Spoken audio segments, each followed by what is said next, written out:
What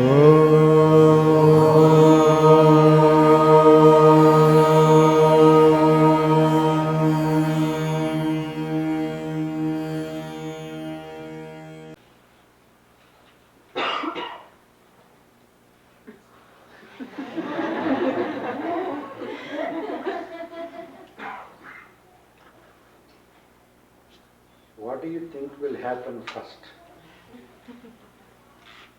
The human race will annihilate itself with nuclear war, or will God intervene?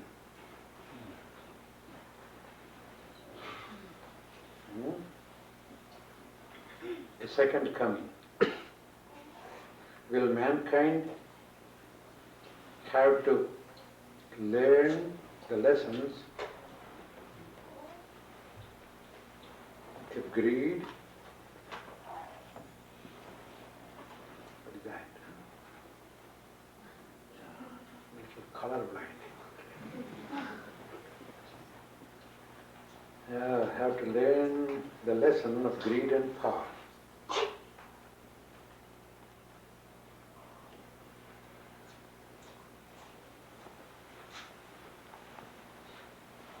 What do you think will happen first? The human race will annihilate itself with a nuclear war, or will God intervene?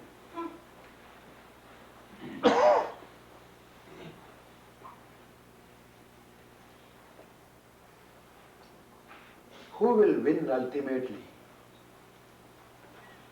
Man or God?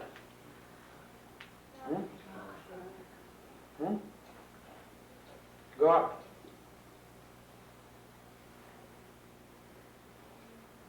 So God will certainly win.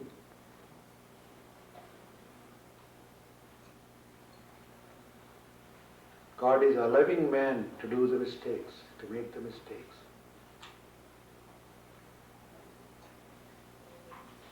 And again,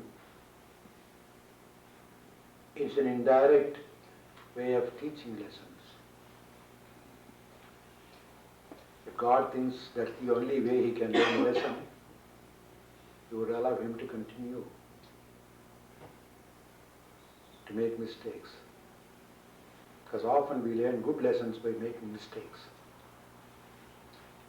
and going through sufferings. So it's not that God is ignorant of this. He is watching.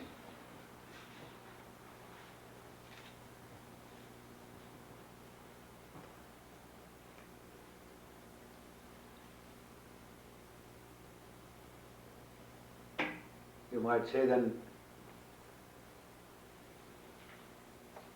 will he allow us to even ruin our lives with these things?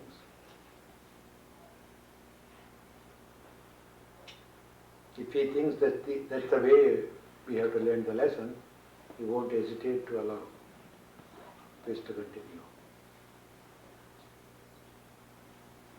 He has given us intelligence, he has given us a good heart,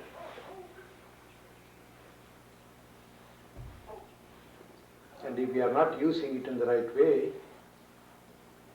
then we have to pay the price for it.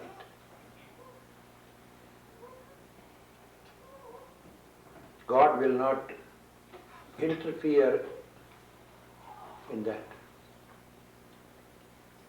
He will simply watch.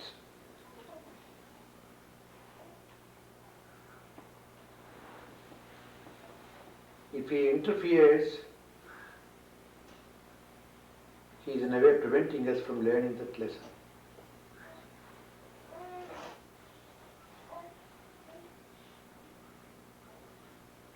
It's almost like you are doing something wrong.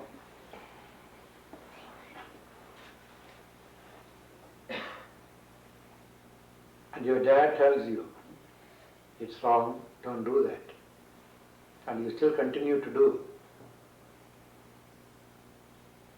If he comes and uses his force to stop you,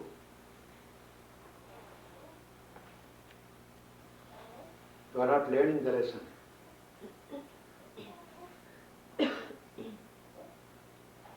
he is interfering in your learning. He will continue to tell you that it's wrong, but he will allow you to do it. And if that is the only way you are going to learn the lesson, he will certainly allow you to do that.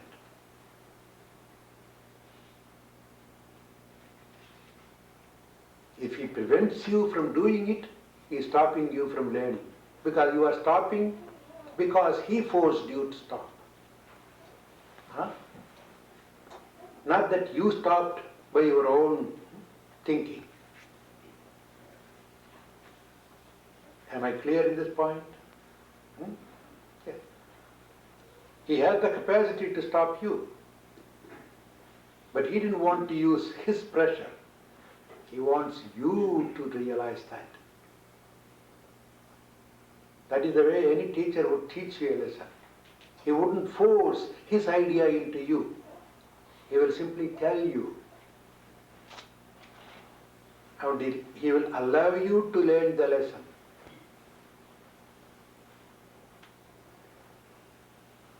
Even by your mistakes. And that's God's way.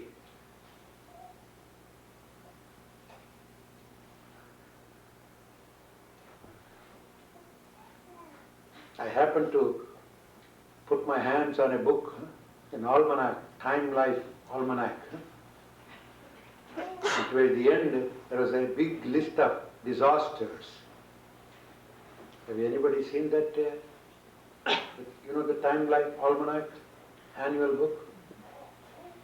And toward the end, there is a complete list of all the disasters the history has recorded. And they say what happened, when, if possible, and how many millions lost their lives. And I read even a few lines. I got even a little horrified. My God, what is he doing, that guy? Is he a hard-hearted person? Doesn't he care? How can we allow this to happen?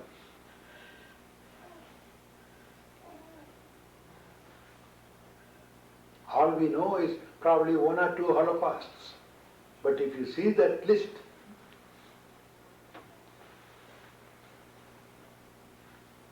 millions and millions, the various natural phenomena.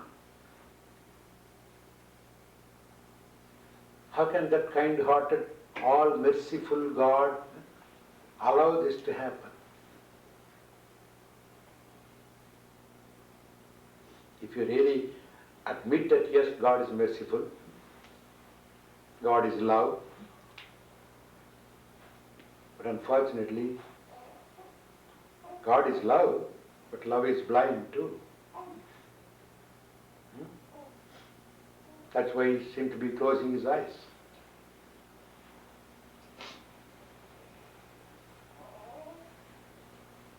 Not with any bad intention. Not that he did not care. No, he cares. If God doesn't care, who else can care us? We cannot even take care of ourselves.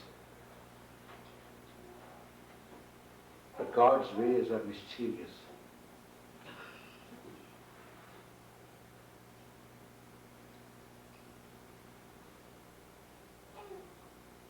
There is a small poem about praise of Lord Ganesha, according to the Hindu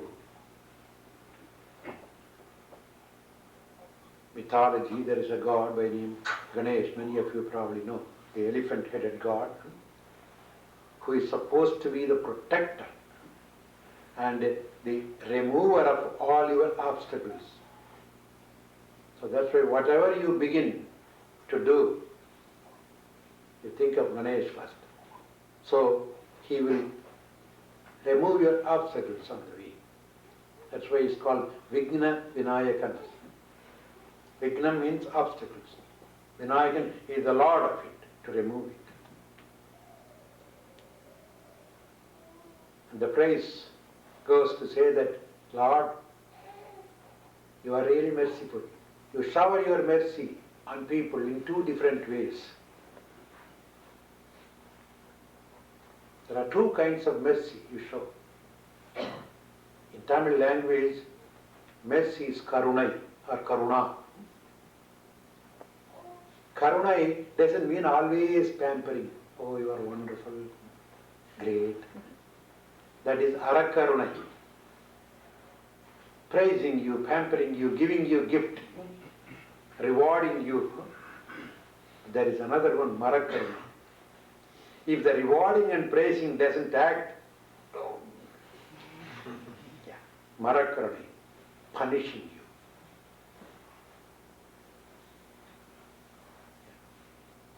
Suffering is necessary because we often learn good lessons by sufferings and not by pleasure.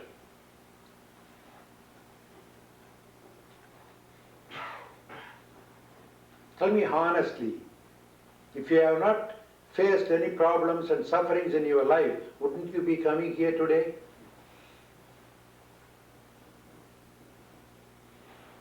Every one of you, search your own heart. Every one of you would have some problem, something, and you are looking for some solution.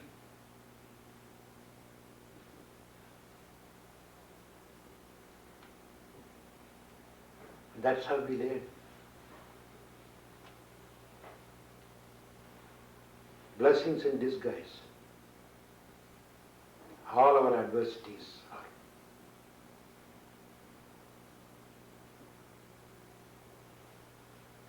So the all-merciful, all-knowing God, if thinks that that's the only way you have to learn lesson, you'll say, all right, allow it, go. You are certainly not going to ruin yourself completely, because the spirit can never be ruined. You may be destroying your beautiful vehicles that you given. God gave you a nice, beautiful car, and you don't want to take care of it. Simply you drive, sit, turn on the switch, and drive crazy, go and fall into the ditch. Say, all right, that's the way you learn. I'll give you another car, but learn this lesson first. He never stops giving you. Vehicle after vehicle he gives you.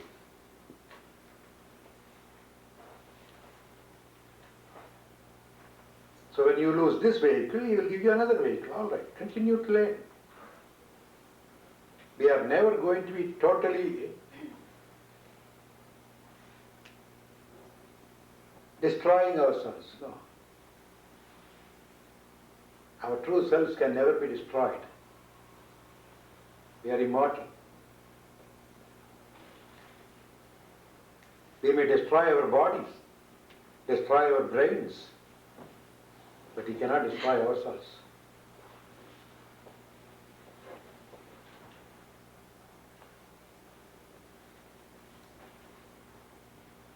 So these are all lessons.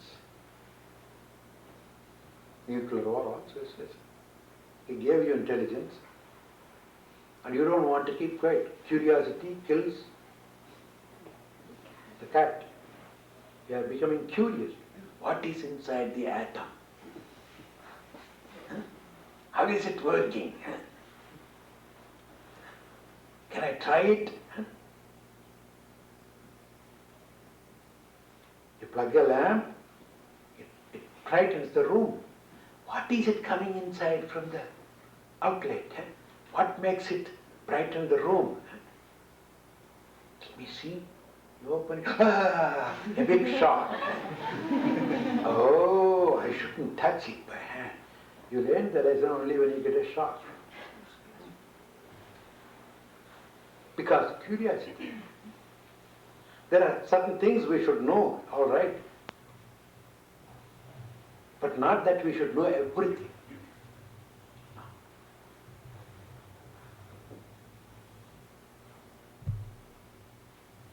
We are really trying to penetrate into every secret of the nature.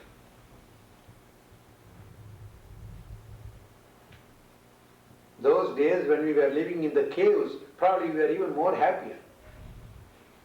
Huh? Only when we are hungry, we might have been fighting with each other. When he got a little piece of something, I would have grabbed it from him. But when the hunger is satisfied, we would have been playing together.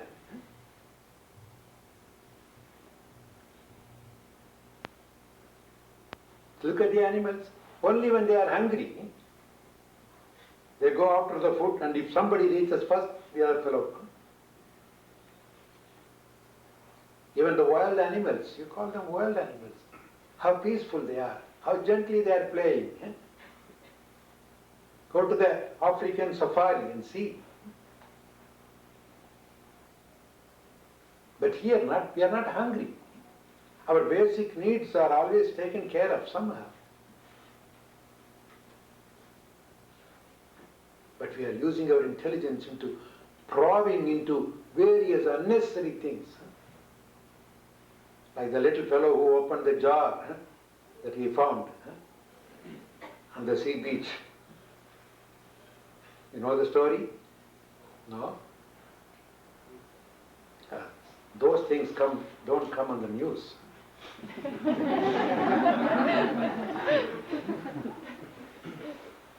Once a fellow went to the sea to see the sea, and he was walking on the beach.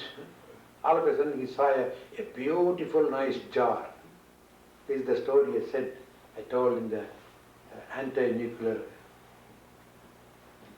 conference in San Francisco last month. Jar was really beautiful. And he looked at it and he picked up, oh, pretty jar. What is inside? It was well sealed, tight. He tried, he couldn't. His curiosity developed more and more. I have to see what is inside. It's well sealed. And it's even written there outside, please, nobody should open this. And because it says nobody should open it, I must be the first person to see it.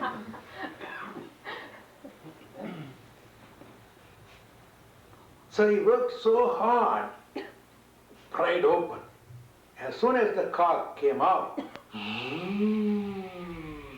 a huge cloud of smoke came out of the jar. He got frightened. He stood back, looked up. What is happening? From this little jar, this much of cloud coming?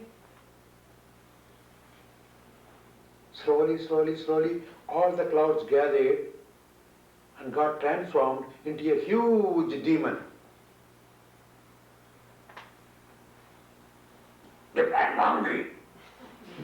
Thank you for releasing me, but I have to eat now. I don't have anything else, I'm going to eat you. I've been bottled up in this since the past several hundreds, thousands of years. See how hungry I am? He started running. And this boy ran and he was chasing.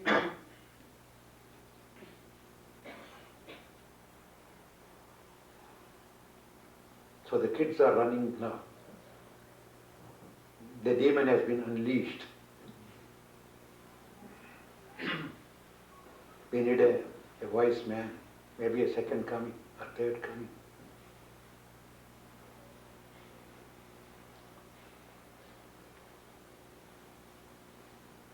So a wise man saw this little boy running, scared to death, and the huge demon chasing.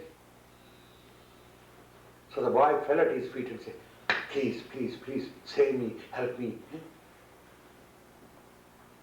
And what happened? Well, curiosity is killing me now.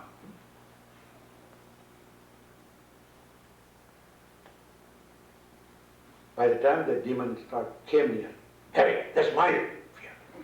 I have two people now, I am going to eat you, both of you. All right, if you're hungry, we are certainly here to feed the hungry. Nobody should go hungry in this world. You can certainly eat us, doesn't matter. But please tell us, why are you so hungry? all of a sudden. Could you tell me your story a little? At least before you devour us. Let's be satisfied that yes, we gave our lives for a good cause. Oh, is that so? That's a big story. How they shorten it, summarize it. We don't have much time. That's all.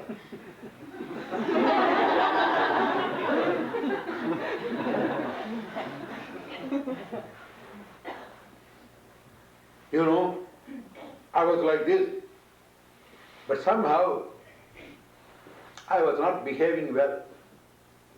So I became a menace to many people. So one fellow, almost like you, looking like you, big guy, he tricked me and he converted me into a sort of cloud of smoke and he put me into the jar and sealed it. So I was trapped in the jar, thousands of years since, and he threw me into the sea. And lucky the sea, waves carried me to the beach, and I was waiting for somebody to release me. Don't be foolish. We are not fools to accept your story. You are a huge, about 100 feet tall, this big guy in that little jar. Who can believe your story? You are telling lies just to eat us. No, I'm an honest fellow. I'm telling you the truth. You know, in these days, seeing is believing.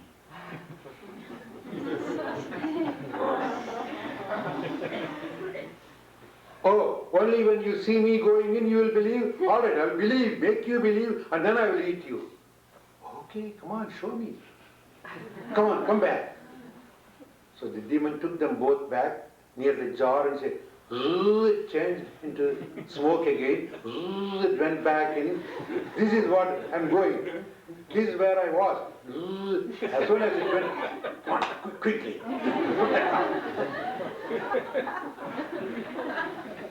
Don't ever go and pry open secrets, okay? Leave it there and come on, let's go back. How appropriate the story is for our today's situation.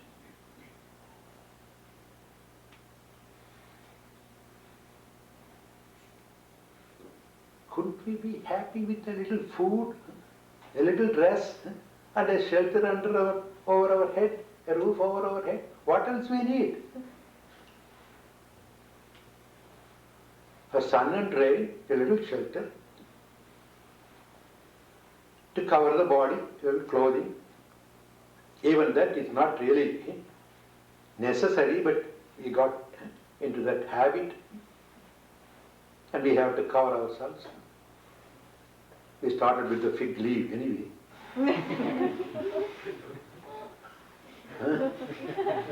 And probably the modern dress is coming back to that.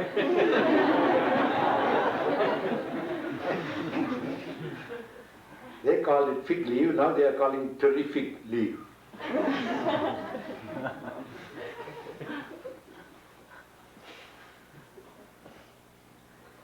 When you are hungry, eat something.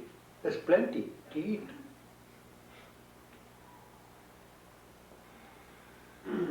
And when you are tired, sleep.